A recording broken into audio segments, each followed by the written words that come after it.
बिस्मिल्लाहिर्रहमानिर्रहीम। अस्सलाम वालेकुम नाज़रीन, मैं जवाद यूसुफ हूं और आप सबको अपने ऑफिशियल चैनल में खुशामदीद कहता हूं। ईरान और अमेरिका के माबैन जंग बंदी हो चुकी है और पसे पर्दा एक खुफिया डील होने वाली है। उस डील में पाकिस्तान का बड़ा एक इंपॉर्टेंट रोल है क्योंकि ईरान ने नया मुसव्वदा तैयार करके अमेरिका को भिजवा दिया है। नाज़रीन, वो कौन से पॉइंट्स हैं जो कि अमेरिका को पेश किए गए हैं और अमेरिका ने हामी भर ली है।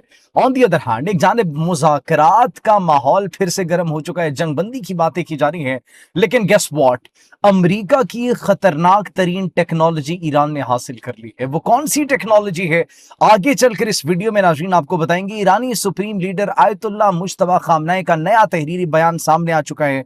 उस बयान में उन्होंने क्या कहा है वो आपके साथ शेयर करेंगे। J-35 5th generation stealth fighter jet, उस हवाले से एक बहुत बड़ी खुशखबरी मौसूल हुई है और पाकिस्तान एयरफोर्स के लिए बड़ी एक इंपॉर्टेंट खबर है, बड़ी इंपॉर्टेंट खुशखबरी है। अच्छी खबर है पाकिस्तानी अवाम के लिए। पाकिस्तान की दिफाई सलाहियतें दिन ब दिन मजबूत से मजबूत तर होती चली जा रही हैं। J-35 की इंडक्शन कब होगी नाजरीन, उस हवाले से खबर मौसूल है, आगे चलकर वीडियो में आपको बताएंगे। ऑन दी अदर हैंड, अब नाजरीन सऊदी अरब, अमरीका और बरतानिया के ऊपर अपनी डिपेंडेंसी जो है वो मुकम्मल तौर पर खत्म करता चला जा रहा है। पाकिस्तान एक तिजारती हब बन चुका है और जितनी जल्दी सऊदी अरब को ये रियलाइज हुआ कि अमेरिका के साथ ताल्लुकात उनके मफाद में नहीं है, क्योंकि वो ना अपना दिफा कर सके, ना सऊदी का दिफा कर सके, ना इसराइल का दिफा कर सके, दैट वाज द टाइम जब ये पूरा हमें जो एक मशरिक़ वस्ता के अंदर ताकत का खेल है वो तब्दील होता हुआ दिखाई दिया। हमें नई पावर्स अलायंसेस बनती हुई दिखाई दी, ना सिर्फ अलायंसेस बनती हुई दिखाई दी बल्कि इसके साथ साथ हमें तरजीहात भी बदलती हुई दिखाई दी। नाज़रीन, क्या तरजीहात हैं सऊदी अरब की, क्या बुरी खबर है अमेरिका के लिए, वो भी आपके साथ डिस्कस करेंगे। नाज़रीन, ऑन दी अदर हैंड, अगर ईरान और अमेरिका के माबैन जंग इस मरतबा शुरू होती है तो वो एक मुकम्मल मुख्तलिफ नौइयत की जंग होगी। उस जंग का दायरा कार क्या होगा, ये एक मुख्तलिफ नौइयत की जंग क्यों होगी, इस पर भी नाज़रीन आज हम बात करेंगे। ईरान ने एक स्टेटमेंट दी थी और वो स्टेटमेंट ये थी कि हम एक इंतहाई खतरनाक टेक्नोलॉजी तैयार कर रहे हैं और अगर इस मरतबा जंग हुई, जंग बंदी की खिलाफ वर्जी हुई, तो हम उस खतरनाक टेक्नोलॉजी का इस्तेमाल करेंगे। वो खतरनाक टेक्नोलॉजी कौन सी है नाज़रीन, उस हवाले से कुछ अहम कंफर्मेशंस मौसूल हुई हैं, रिपोर्ट्स मौसूल हुई हैं, उस हवाले से बड़ी अहम डिटेल्स हैं, आपके साथ शेयर करेंगे। इसके साथ साथ आबनाए हरमज सिर्फ तिजारत के लिए नहीं बल्कि पूरी दुनिया की टेक्नोलॉजी और पूरी दुनिया को जोड़ने में बड़ा एक इंपॉर्टेंट रोल प्ले करता है। हम ये बात क्यों कर रहे हैं? ईरान ने कुछ खुफिया मैप्स आबनाए हरमज के जारी किए हैं और एक नई धमकी भी दी है। वो धमकी क्या है? वो धमकी ये है कि इस मर्तबा हम आबनाए हरमज से गुजरने वाली तिजारत को सिर्फ बंद नहीं करेंगे बल्कि इसके इम्पैक्ट्स मजीद बढ़ सकते हैं। वो इम्पैक्ट्स क्या होंगे, क्या नया नक्शा जारी किया गया ईरान की जानिब से, वो डिटेल्स भी नाज़रीन उस नक्शे की आपके साथ शेयर करेंगे और इसके साथ मजीद कुछ डेवलपमेंट्स, उन तमाम तर डेवलपमेंट्स पर हम आज बात करेंगे। सबसे पहले खुशखबरी से आगाज करते हैं। Chinese technology J-35 5th generation के स्टेल्थ फाइटर जेट, ये कहा जा रहा है कि वो पाकिस्तान को मिलने वाले हैं और उसकी बहुत जल्द इंडक्शन हो जाएगी। नेवल वेरिएंट उस पर काम तेजी से शुरू हो चुका है और पाकिस्तान एयरफोर्स और पाकिस्तान नेवी दोनों वेरिएंट बहुत जल्द चाइना से हासिल करने वाली है। हम डेट नहीं बता रहे लेकिन यह फाइनल फेज में दाखिल हो चुकी है। पाकिस्तान और चीन की डील फाइनल फेज में दाखिल हो चुकी है। ऑन दी अदर हैंड, हमने आपको बताया कि तरजीहात तब्दील हो रही है। तरजीहात क्या तब्दील हो रही है?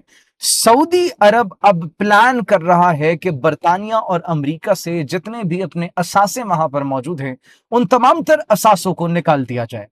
क्यों?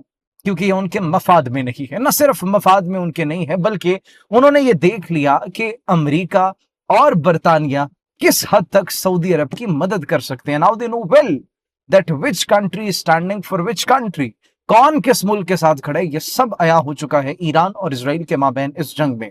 इसके साथ साथ अब ईरान की जानिब से नाज़रीन कहा गया है कि ईरान जंग बंदी चाहता है, मुज़ाकरात भी चाहता है और उसके लिए उन्होंने कुछ नरमी भी बरती है। न सिर्फ नरमी बरती गई है बल्कि इसके साथ साथ उन्होंने एक नया मुसव्वदा तैयार किया है और वो नया मुसव्वदा तैयार करके पाकिस्तान के थ्रू अमेरिका को भिजवा दिया है। अब नाज़रीन, डोनाल्ड ट्रंप ये कह रहे हैं कि जंग खत्म हो चुकी है, जंग बंदी हो चुकी है। स्टेटमेंट उन्होंने क्लियर दे दिया, ये ऐलान उन्होंने कर दिया कि जंग अब नहीं है, जंग खत्म हो चुकी है। लेकिन जो मुसव्वदा पाकिस्तान के थ्रू भिजवाया गया उसके अंदर नाज़रीन मरहलावार अमन की बात की गई है। सबसे पहले जंगबंदी को मुस्तहकम करना, आबनाए हरमस को दोबारा खुलना, और उसके बाद जितने पेचीदा मामलात हैं, जोहरी प्रोग्राम, जो दीगर पॉइंट ऑफ कंसर्न हैं, उनकी यूरेनियम की एनरिचमेंट, फिर उस पर बात की जाएगी। जो अमेरिका की नाकाबंदी है, उस हवाले से भी थोड़ा सॉफ्ट कॉर्नर दिखाया गया ईरान की जानिब से। ईरान सॉफ्ट कॉर्नर दिखा रहे हैं जंगबंदी, वो नाकाबंदी के हवाले से कि ठीक है, अगर नाकाबंदी नहीं हटाते ठीक है, नाकाबंदी जारी रखें, लेकिन हम बैठ जाते हैं, दीगर मामलात पर हम बात कर लेते। तो पाकिस्तान के थ्रू उन्होंने ये मुसवदा भेज दिया है। ऑन दी अदर हैंड, एक बड़ी खतरनाक टेक्नोलॉजी के हवाले से जो कहा जा रहा है कि एक खतरनाक टेक्नोलॉजी ईरान के हाथ लग चुकी है। वो खतरनाक टेक्नोलॉजी क्या है? नाज़रीन, जंगबंदी के दौरान ये अमरीकी मीडिया की रिपोर्ट्स इस वक्त मौसूल हो रही हैं कि ईरान मलबे में दबे अमरीकी मिसाइल्स निकालने में मसरूफ है। वो मिसाइल्स जो कि फटे नहीं, और वो मिसाइल्स जो कि अमरीकी एक बड़ी खतरनाक टेक्नोलॉजी है, और उस टेक्नोलॉजी की रिवर्स इंजीनियरिंग करने के लिए ईरान इन मिसाइलों को बाहर निकाल रहा है। ईरानी supreme leader Ayatollah Mojtaba Khamenei का भी तहरीरी बयान सामने आ चुका है, और नाज़रीन वो ये कह रहे हैं कि ईरान ने जंग में दुनिया के सामने दुश्मनों पर बरतरी साबित कर दी है। दुश्मनों को शिकस्त देने के लिए इक्तिसादी जंग में हिस्सा लेना चाहिए, माशी और सकाफती मरहले में भी दुश्मन को शिकस्त देना जरूरी है। उन्होंने कहा ईरान मकामी तौर पर तैयार करदा अशिया को तरजीह दे, कारोबारी अफराद को जहां तक मुमकिन हो मुलाजमीन को नौकरियों से निकालने से गुरेज करना चाहिए। ऑन दी अदर हैंड, जो नया नक्शा जारी किया गया इस बयान के बाद आबनाए हरमस का, उस नए नक्शे के अंदर नाज़रीन जो इंटरनेट की और मुख्तलिफ केबल्स पास हो रही हैं, गुजर रही हैं आबनाए हरमस से, उनका नक्शा जारी किया गया है। और न सिर्फ नक्शा जारी किया गया नाज़रीन, बल्कि उस नक्शे के साथ साथ यह कहा गया है कि ये हाईली वल्नरेबल हैं, और अगर इनको निशाना बनाया गया तो that would be a big disaster. एक ऐसा नुकसान पहुंचेगा जिस नुकसान से बाहर निकलना बहुत ही मुश्किल हो जाएगा, बल्कि एक नामुमकिन हो जाएगा। और ये पूरी दुनिया के अंदर एक बहुत बड़ा टेक्नोलॉजिकल गैप क्रिएट कर देगा, एक इंफॉर्मेशन ट्रांसफर में गैप क्रिएट कर देगा, इंटरनेट की कनेक्टिविटी में एक गैप क्रिएट कर देगा इफ ईरान डू दिस। अब एक और खतरनाक टेक्नोलॉजी हमने आपको बताया कि ईरान हासिल कर चुका है, उस हवाले से मुबैना रिपोर्ट्स मौसूल हो रही हैं। वो ये कहा जा रहा है कि 500 के करीब इंटरकॉन्टिनेंटल बैलिस्टिक मिसाइल्स ईरान की जानिब से तैयार कर लिए गए हैं। और इस मर्तबा जो हमने आपको बताया कि अगर जंग की जाती है अमेरिका की जानिब से ईरान के साथ, तो जंग के डायनेमिक्स मुख्तलिफ होंगे और एक नए सिरे से जंग होगी। ये आबनाए हरमस के अंदर खुफिया केबल्स की तस्वीर जारी करना, सुप्रीम लीडर का तहरीरी बयान सामने आना, और फिर अमेरिका की टेक्नोलॉजी को रिवर्स इंजीनियर करने की इतलात मौसूल होना, इंटरकॉन्टिनेंटल बैलिस्टिक मिसाइल्स तैयार किए जाने की इतलात मौसूल होना। तो नाज़रीन, ये टोटली हमें इस वक्त ऐसा लग रहा है कि अगर जंग शुरू होती है दोबारा, तो इस मर्तबा वो जंग अमेरिका के मफाद में नहीं होगी, और इस जंग की तैयारी ईरान ने मुकम्मल तौर पर पहले ही कर दी है।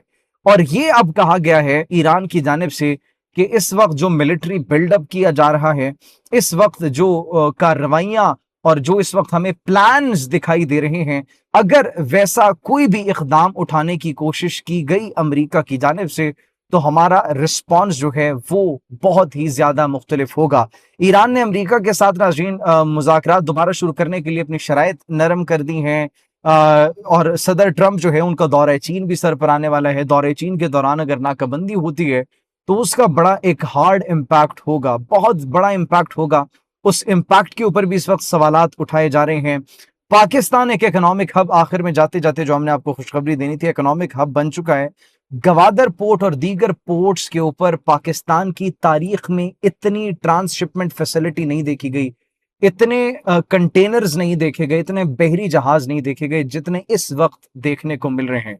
पाकिस्तान एक इकोनॉमिक हब बन चुका है, एक तिजारती मरकज बन चुका है, पूरी दुनिया की तवज्जो का मरकज बन चुका है, और जिसकी वजह से पाकिस्तान पर इस वक्त भरोसा किया जा रहा है। तो actually this war was a game changer for Pakistan, जहां पाकिस्तान ने अपनी डिप्लोमेसी और हर तरीके से अपनी इज्जत को जो है वो आसमान की बुलंदियों तक पहुंचाया, और अब पूरी दुनिया कदर की निगाह से पाकिस्तान और पाकिस्तानी लीडरशिप को देख रही है। जैसे कोई मजीद डेवलपमेंट आती है नाज़रीन, आपकी खिदमत में हाजिर होंगे। तब तक के लिए मुझे इजाजत दीजिए। कमेंट सेक्शन में अपनी कीमती राय से जरूर आगाह कीजिएगा। अल्लाह निगहबान।